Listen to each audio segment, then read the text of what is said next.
So we are going to get started. Okay, so here is the little welcome slide for anybody who might be new.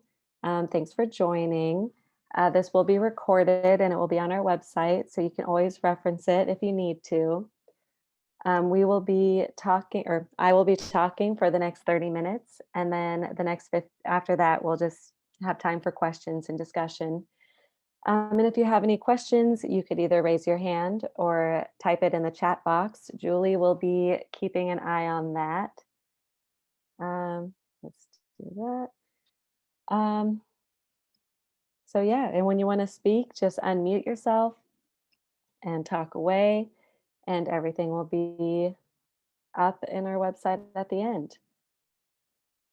So today I will be talking about making your own modifications and accommodations while virtual learning.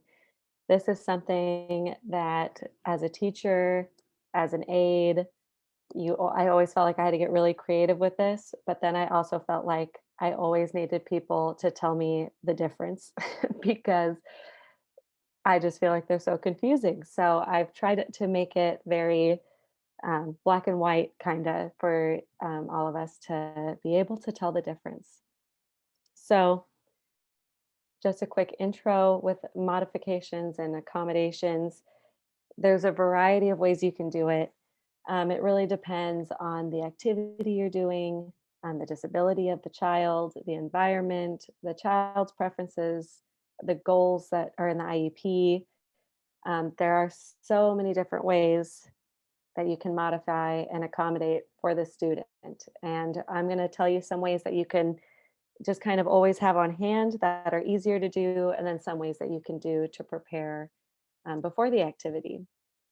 But the end goal for everything is giving the student access to the curriculum, which is the most important and what we all want the child to be able to access. So I love this picture. I have it right next to me so I can keep referencing it. Um, but it says modification is changing what they are learning, and an accommodation is changing how they are learning. So just try to keep that in mind as we go through all the examples that I will be talking about. Um, so math is a big one. Math and reading and spelling are going to be the big ones that we talk about today. Um, so math examples of accommodations would be doing less problems per page, but still doing the same amount of problems. Having a calculator, depending on the lesson, a calculator can be an accommodation or a modification, again, depending on what the student is learning. Visual, simpler directions, large print, ruler, or worksheets. And then modifications could be multiple choice if the rest of the students are doing fill in the blanks, but the student needs choices to choose from.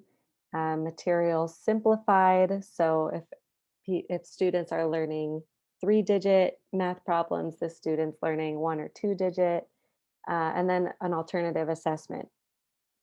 And that would be something that the student is able to do that is more at their grade level. So here are some examples of things that we see a lot in the field. We have some counting bears, which are off to the left, and those are always fun to use to help count. This is more at the beginning.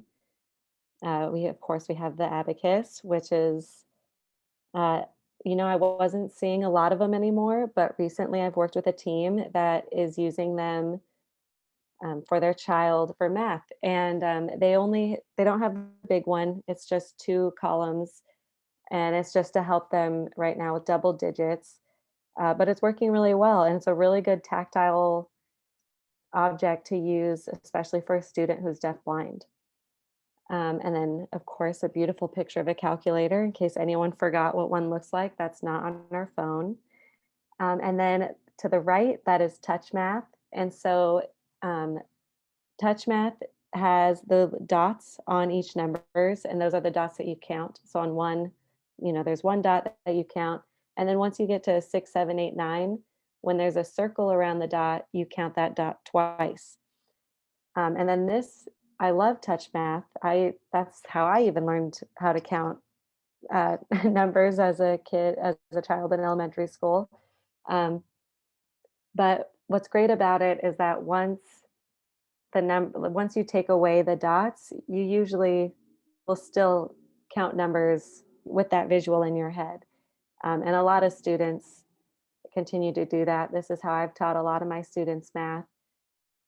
And they are able to, once we take away the dots, they're still able to do it. So next is reading and spelling. For reading, I put for accommodations, large print and frequent breaks. This is something that just always helps with students, they just need more time to really comprehend and understand just what they're doing, and giving them larger print, especially for someone with visual impairments.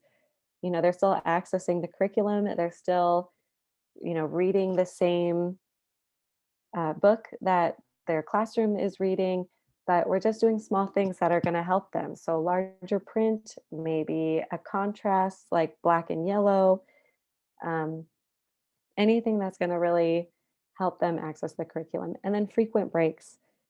I've been doing a lot of trainings with my teams, and what we've been noticing is just, no one goes into education to look at a screen all day, and no child wants to look at a screen all day. And well, I guess that could be debated, but no child wants to do school on a screen. So doing frequent breaks is something that could be, so simple just to add onto the schedule. Just a minute of, putting their head down, or, doing 10 jumping jacks to the side, or just doing something that can kind of keep you motivated to keep working.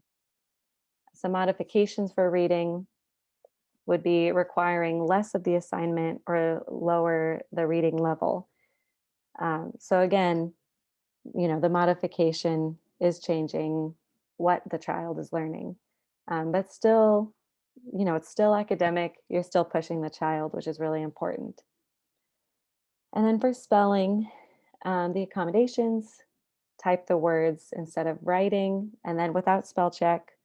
That is a setting that you can do on a Microsoft Word or a notes page. More time to spell the words, and then bigger lines to write on. And then modifications would be maybe only spelling half of the list, have a different spelling list, or filling in the blanks. And for example, that would be if the word is dog, but you write DG because maybe the goal for the student is to just start sounding out some letters like ah for O.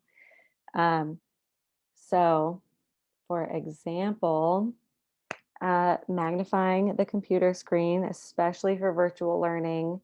This is something so easy that I've talked to this a lot with different therapists and teachers. It's either command plus sign or Windows plus sign. And if you don't know on your computer what it is, you can always Google it. But it's something that can make the world a difference for a child who has visual impairments to make the visual bigger. Along with that, if you, with the teacher or the therapist, have them send you information or send you the worksheets before you guys meet. And if it's a worksheet that you can edit, then you can make it bigger. You can print it out. Maybe you want to highlight words or you want to bold them. They're all simple ways that you can make the work accessible for your student or for your child while virtually learning. So spelling tests, these are always fun for me to try to modify and accommodate to the student, because you really get to focus on, what letters they're working on or words they're working on. And there's so many different ways to do it, even if it's thicker lines or fill in the blanks. So this is a way that I would do it for a lot of my students who are just starting to do spelling tests. especially if it was, third, fourth, fifth grade, where most students already knew how to do a spelling test. And so they had to not only learn how to do a spelling test, but do the spelling test.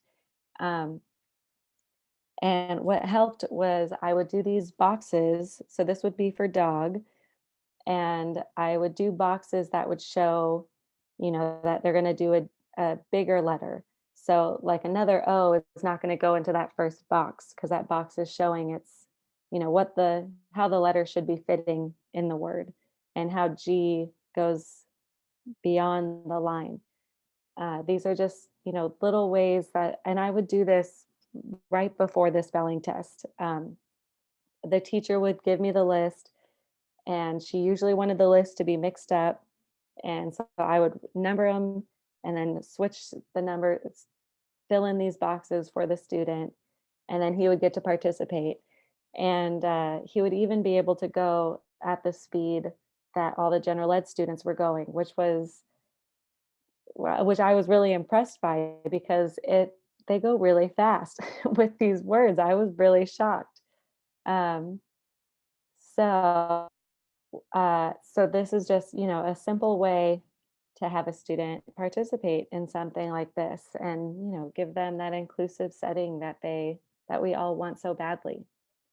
Um, and then another thing that I would always have the aides in my classroom, or teachers that I work with, having a highlighter next to you, or like just on hand for tracing, always always came in handy for those last minute accommodations that you wanted to do. Just, if they're going to write something and the child's getting frustrated, you could write it or help them start the sentence, or, give them a yellow line of where to stop. Really getting creative, trying to get these modifications and accommodations for your child. Um, and if you ever have, a specific assignment or specific homework or something, you can always ask any staff members from CDBS, because we love to find creative solutions for these. So, more examples for accommodations: larger print, an interpreter would be an accommodation, visuals, assistive technology, and again, frequent breaks. All of these things are just trying to give ways to students on how they can learn, getting them access to the information, where modifications would be, doing less of the assignment, lower curriculum, maybe a different grading system, simplified materials, and an alternate assessment. So I kind of want to talk more about the requiring less of an assignment. This is something that, um, really isn't too much of a change, uh, but this child is still doing a lot of the assignment that's asked. So if the assignment was, uh, we're going to read this story and we want to write a paragraph summarizing the story. Well, maybe for this student, it would be just writing a sentence about a summary sentence instead of a whole paragraph. Or maybe they'll do two sentences now, and then we can try to, like, help them more with more prompting, to get a third sentence. This can also, like, I know people are still doing daily journals. I know that was kind of more of an in-person thing. Um, but all the different kinds of prompting for a journal could just, really be, there's really a variety. With some students, I've sat down next to them and have just tried to prompt them to give me answers to a journal question. And then when they give me answers, I'll start to write that down, and maybe I'll just write down the couple words that they said. And then together I'll try to, prompt them to get the sentence bigger. Because, if it's like, what did you do this weekend? If their answer is park, it's like, okay, well, let's, use that in a complete sentence. How can we do that? Like, trying to prompt them. So even though they're not doing that independently by themselves, they're still going through the thought process of, um, try, completing the assignment. And so with that student, at first it's a lot of direct verbal prompting from me, and I might be writing down the sentences a lot for him. But then eventually I won't have to be prompting him as much because he'll start understanding, like, oh, she keeps asking me to make these longer sentences. I'm going to start giving her these longer sentences. Um, so going through that whole process is really important, being consistent to get those students learning. Oh, wow. I just zoomed through everything. So some resources I wanted to give to you, and this could maybe be put into the chat, or if not, it's going to be on our website. Um, the first is a link to a free website where you can make worksheets with dotted lines. And so you could either just put in words like your child's name or a full sentence, and you just say, make worksheet, and it turns it into a worksheet. And I mean, you can decide if it's going to be horizontal or vertical. You could even do cursive or letters. It has all these different options and it's totally free.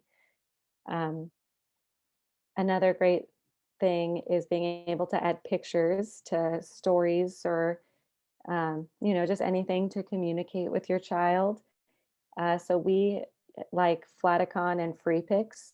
Those have a lot of free pictures, and you can find them on our Wakelet page under teacher resources. And a lot of times when I needed visuals for students, I would Google the word I needed and then I'd say clip art afterwards. So, well, if I needed clip art, um, but just putting in scissors clip art or fireman clip art, and that would always give me a bunch of pictures to choose from that are free on the internet. As I said earlier, highlighter is a great, easy, you can always have it on you, uh, pen to use, or even a Sharpie or a pen. I used to make dotted lines quickly if I needed a student to use it, but a highlighter was so much easier. Um, and then, oh, my favorite is counting to 10. This is more of just something you can do as a parent when working with a child, especially with virtual learning being frustrating and no one really getting a break. Um, Whenever I ask a question to a student, especially a question involving the work, I count to 10. And that's me counting to 10 without saying anything. So it's not saying, okay, do you want to do this? Yes or no? Like, okay, come on, can you choose one? Is it yes or is it no? Come on, look over here. Like, you don't do any of the talking. All you say is, okay, do you want to keep going? Yes or no? And then you just hold, or if you have the pictures or if you're waiting for them to give you a verbal response, count in your head to 10 with the Mississippis. It will feel pretty tedious the first time doing it because it is 10 seconds is a long time, but it takes 10 seconds. I've worked with students where I get to my 10 Mississippi and then they answer. I don't know if it's just because they also feel the awkwardness of that long pause, but sometimes they just need that 10 seconds to, understand the information that we're giving to them, come up with an answer, and then think of a way to respond to us. Um, so counting to 10 is always something that can help. And I think that, oh, yeah, I already have got to the end in 20 minutes. Um, so we can see I stopped my share. And Kayla, we don't have any questions in the chat, so maybe we can just go to the questions that you had on your slideshow about what are some resources that other adaptations or modifications people might want to share with us, or